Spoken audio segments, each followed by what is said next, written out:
हम देखते हैं कि इस प्रोजेक्ट को हम कंटिन्यूअसली कैसे रन कर सकते हैं।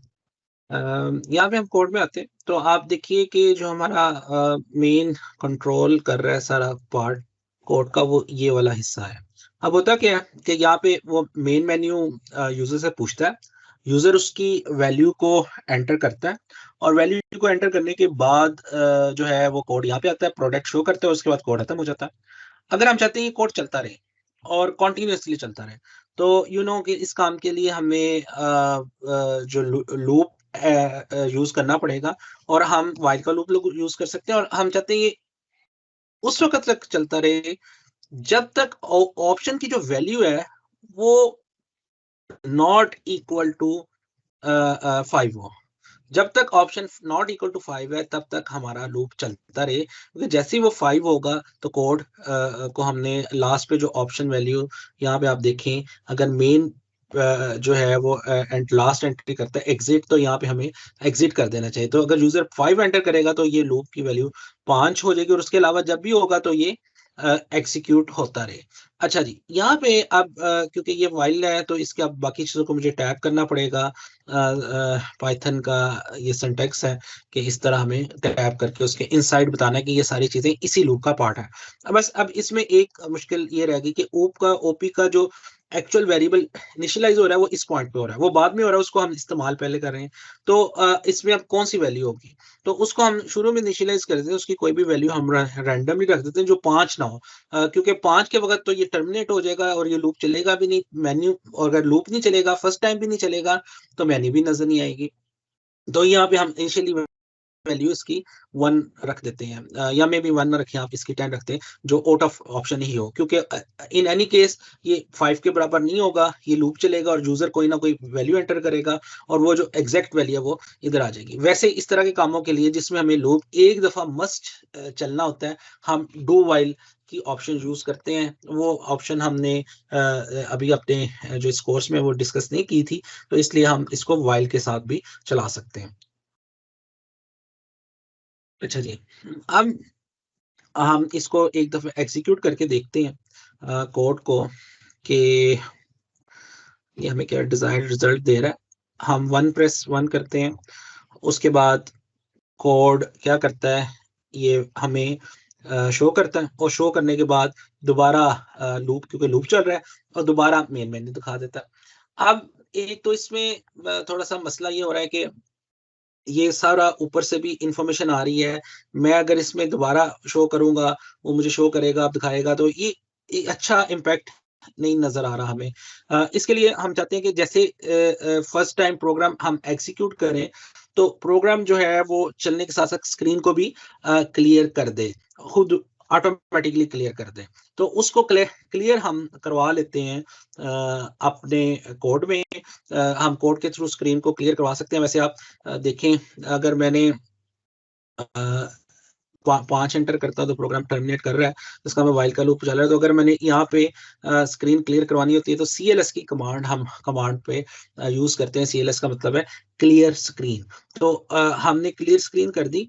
अब हम जो है वो यही काम कोड के थ्रू देखते हैं कि उसमें ये कैसे किया जा सकता है। डिफरेंट ऑप्शंस अवेलेबल हैं। ये कुछ यूट्यूब की वीडियोस हैं जिसके अंदर क्लियर स्क्रीन करने के तरीका बताया हुआ है, लेकिन हम एक जो सबसे जो है रेलिवेंट वे है उसको हम यूज करते हैं। वो इस तरह कि यहाँ पे हमें इंपोर्ट ओएस ऑपरेटिंग सिस्टम की से रिलेटेड जो भी काम अगर करने हो, तो हम ओएस का लाइब्रेरी को इंपोर्ट करते हैं। उसके बाद ओएस की लाइब्रेरी को इंपोर्ट करने के बाद अगर आपने ऑपरेटिंग सिस्टम का कोई भी फंक्शन चलाना हो, लाइक कमांड लाइन पे आप डिफरेंट ऑपरेशन कमांड चलाते हैं, जैसा डायरेक्टरी लेते हैं, एलएसटी सीडी करते हैं, या क्लियर स्क्रीन करते हैं, तो ये डिफरेंट जो है हम जो कमांड लाइन पे हम कमांड चलाते हैं वो हम ओएस की लाइब्रेरी के थ्रू एग्जीक्यूट कर सकते हैं।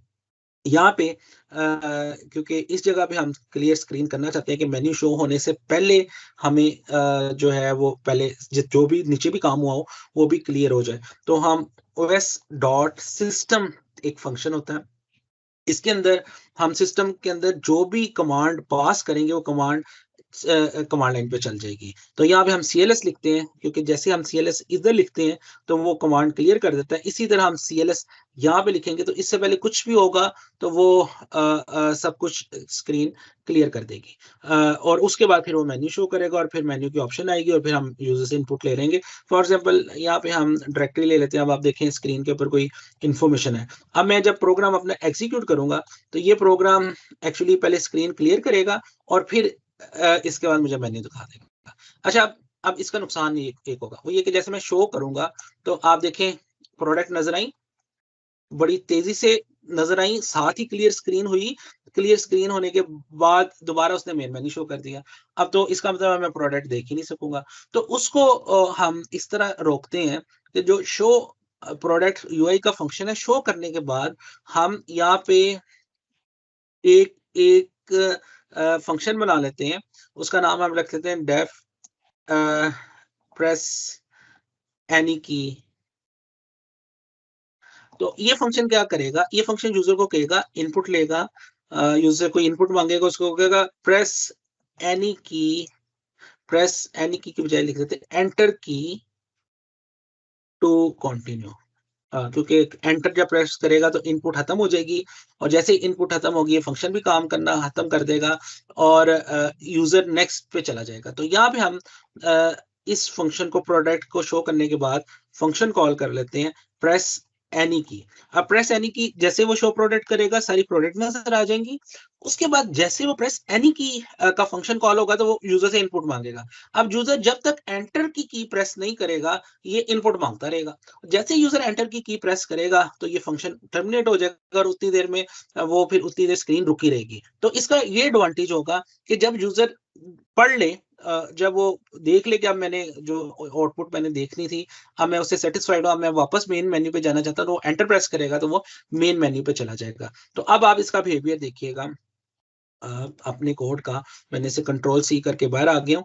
अब हम इसको प्रेस करते हैं, ऑन करते हैं, एग्जीक्यूट करते हैं। अब वो मुझे कहता है शो ऑल प्रोडक्ट। मैं 1 प्रेस करता हूँ। अब इसके बाद ना वो यहाँ पे रुक गया। ये मुझे वैल्यूज नजर आ गई। अब जब मेरी तसल्ली है कि ये वाली वैल्यूज मैंने देख ली हैं, अब मैं इसके बाद प्रेस एनी की टू कंटिन्यू, एंटर की टू कंटिन्यू, एंटर प्रेस करूंगा तो ये प्रोग्राम दोबारा ऊपर जाएगा, वहां पे क्लियर स्क्रीन करेगा और मुझे मेन्यू नजर आ जाएगी। अब आप इसमें कोई नई प्रोडक्ट ऐड करते हैं। लेट से हम प्रोडक्ट P11 एंटर करते हैं।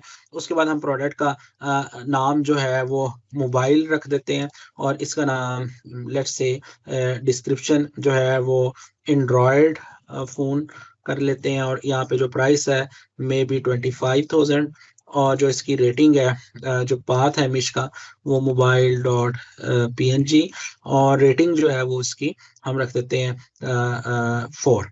अब हम जब एंटर करते हैं तो ये दोबारा हम मेन मेन्यू पे चला गया। अब मैं यहाँ पे 1 प्रेस करता हूँ तो आप देखें मुझे वो मोबाइल एंटर हुआ नजर आ रहा है। और अब आप इम्पोर्टेंट ये है कि आप देखें कि ये बड़ा अच्छा मुझे फ्लो में सारी चीजें नजर आ रही हैं और अब मैं सिस्टम के अंदर हूँ। अब सिस्टम क्रैश नहीं किया, अब ये एप्लीकेशन चल रही है। इसी तरह रियल लाइफ के अंदर जो प्रोजेक्ट्स होते हैं वो भी अगर कमांड लाइन पे चलने वाले हैं तो वो भी ऐसे ही कीप कंटिन्यूइंग देयर एग्जीक्यूशन और वो एग्जीक्यूशन चलती रहती है और फिर उसके मुताबिक वो यूजर डाटा भी लेते रहते हैं और उसको ऐड भी करते रहते हैं। हमारी 2 ऑप्शन रहेगी कि हमने डिलीट प्रोडक्ट का और अपडेट प्रोडक्ट का करना है। इनको भी हम कंप्लीट करके देखते हैं कैसे हम ये फंक्शंस को इम्प्लीमेंट करते हैं।